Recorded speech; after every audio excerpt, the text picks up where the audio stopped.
श्रीमद भागवत महापुराणाचे साकल्य निरूपण दिवस 80वा दशम स्कंध उत्तरार्ध रुक्मिणीपत्र रुक्मिणीहरण प्रागज्योतिषपुरात भौमासूर नावाच्या दैत्याने हजारो कन्या बंदिवासात टाकल्या होत्या. अत्यंत दुर्गम अशा डोंगर दर्या खंदक यांनी परिवेष्टित अशा नगरात तो राहत असे. भगवान श्रीकृष्णांनी त्या डोंगरदऱ्या पार करून खंदके उद्ध्वस्त करून तिथे प्रवेश केला. भौमासुराने अत्यंत निकराने भगवंताशी युद्ध केले आणि त्याला मारला. त्या कन्यांना सोडवले. दरम्यान भौमासुराशी युद्ध करून त्याला पराभूत करणे म्हणजेच आपली सुटका होणे असे लक्षात आल्यामुळे प्रत्येकजण कृष्णच आपला पती व्हावा अशी मनोमन प्रार्थना करू लागली. श्रीकृष्णांनी त्या सुंदरींना सुंदर वस्त्रे अलंकार लेवून द्वारकेकडे पाठवले. तेथून इंद्रलोकात जाऊन इंद्राची पूजा स्वीकारली. परत येताना सत्यभामेच्या इच्छेसाठी तेथील पारिजात वृक्ष उपटून आणला आणि तो सत्यभामेच्या बागेत लावला. एका शुभ मुहूर्तावर अनेक रूपे घेऊन आणलेल्या त्या 16,100 कन्यांशी एकाच वेळी विवाह केला. पूर्वीची 8 लग्ने अष्टधा प्रकृतीशी झाली आणि प्रकृतीचे नियमन पुरुषाने केले. तसेच ह्या 16,100 स्त्रिया म्हणजे वेदातील उपासनाकांडाच्या गृहस्थ धर्मासाठी सांगितलेल्या उपदेशपर ऋचा आहेत. पृथ्वीवरील लोकांनी अनाचाराने त्याचा वापर सुरू केला होता. त्याचा बिमोड करून भगवंतांनी त्या पुन्हा वेदप्रणीत भगवत पूजनात लावल्या असे चिंतनही केले आहे. भगवंतांनी या स्त्रियांबरोबर गृहस्थ धर्म व्यतीत केला. त्या स्त्रियांनी सुद्धा आपल्या आचरणातून पतिसेवा पतिभक्ती पतिपरायणता कशी असावी हे कृतीतून दाखवले.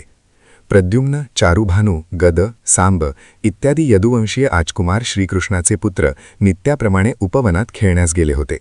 त्यांना तहान लागल्यामुळे ते पाण्याचा शोध घेत असताना त्यांना एका कोरड्या विहिरीत मोठा विचित्र प्राणी दिसला. तो महाकाय सरड्यासारखा प्राणी होता. कदाचित आज डायनासॉर आणि त्यांच्या प्रजाती उत्पत्तीबद्दल ज्या मोहिमा चालल्या आहेत तोच हा असू शकेल. कारण त्याचे वर्णन करताना भागवतकारांनी तो पर्वताच्या आकाराचा महाकाय असे वर्णन केले आहे. त्या राजपुत्रांनी श्रीकृष्णांना ही वार्ता कथन केली. श्रीकृष्ण हे ऐकून त्या विहिरीपाशी आले. त्यांनी डाव्या हाताने सहजपणे त्याला बाहेर काढले. उत्पत्ती स्थिती प्रलयाचे नियंते भगवान, त्यांना अशक्य ते काय. तो प्राणी बाहेर येताच त्याचे रूप पालटले. तो एखाद्या दिव्य पुरुषासारखा भरजरी वस्त्रे आणि अलंकारांनी युक्त देहधारी झाला. श्रीकृष्णांनी त्याला विचारले, हे महाभाग, तू कोण आहेस आणि तुझी अशी अवस्था का झाली. तेव्हा तो म्हणाला, हे प्रभू, मी नृग नावाचा राजा. इक्ष्वाकू वंशात त्यांचाच पुत्र होतो. राजा असताना मी अपरिमित गायी दान केल्या. ब्राह्मणांना वस्त्रे जमीन गायी सोने वगैरे दान केले. एकदा एक चुकलेली गाय एका ब्राह्मणाने माझ्या गोधनात मिसळली. मला याची कल्पनाच नव्हती. असंख्य असे गोधन माझ्याकडे असल्यामुळे एखाद्या गायीबद्दल मला विशेषतः काही माहिती असणे शक्यही नव्हते आणि आवश्यकही नव्हते. मी ती दुसऱ्याच ब्राह्मणाला दान दिली. तो ब्राह्मण त्या गायीला घेऊन जात असता पहिला मूळ ब्राह्मण तिथे आला. तो त्या गायीवर आपला अधिकार सांगू लागला. दोघात वाद झाला. मी दोघांनाही समजावण्याचा प्रयत्न केला. त्या गायीच्या बदल्यात 1,00,000 गायी देण्याचेही अभिवचन दिले. पण ते दोघेही दानावरचा अधिकार सोडण्यास तयार झाले नाहीत व तसेच ते निघून गेले. दान दिलेले परत घेणे तेच पुन्हा दान देणे यातून निर्माण होणाऱ्या पातकाचे मला ज्ञान होते. म्हणून मी त्यांची परोपरीने करुणा भाकली, पण उपयोग झाला नाही. माझे प्रारब्ध आडवे आले. असो, यथावकाश मी आयुष्य संपल्यावर यमपुरात गेलो. तेथे यमराजांनी मला विचारले, राजा, तू तुझ्या पुण्याचे फळ आधी भोगशील की पापाचे. याचा अर्थ अधिक पुण्य केल्याने त्यातून पाप वजा होत नाही. कोणतेही कमी असो कोणतेही जास्त असो ते वेगवेगळेच भोगावे लागते. भ्रष्टाचार करून मंदिरे बांधली तरी भ्रष्टाचार माफ होत नाही. गुरूंची निंदा करून जन्मभर पाय धुतले तरी डाग जात नाही. तेव्हा पाप करूच नाही. श्रीकृष्ण म्हणाले, अत्यंत तेजस्वी लोकसुद्धा ब्राह्मणाचे धन हिरावून घेऊन पचवू शकत नाहीत. एक वेळ हलाहल विषही उपायांनी उतरक येईल, पण ब्राह्मणांचे हिसकावलेले धन त्याहून भयंकर विष आहे. ते घेणाऱ्यालाच नव्हे तर संपूर्ण कुलाचा नाश करते. जाणून अथवा अजाणता सांगून अथवा संमतीशिवाय ब्राह्मणाच्या धनाचा उपभोग घेतला तर त्याच्या 7 पिढ्या नष्ट होतात. एका गायीच्या अपहरणाचा परिणाम म्हणून लक्षावधी गायींचे दान करणारा नृगराजा किती खोल खड्ड्यात पडला हे त्याचे अधोपतनच नव्हे काय. या कलियुगात मात्र हे परिणाम याची देही याची डोळा बघायला मिळतात.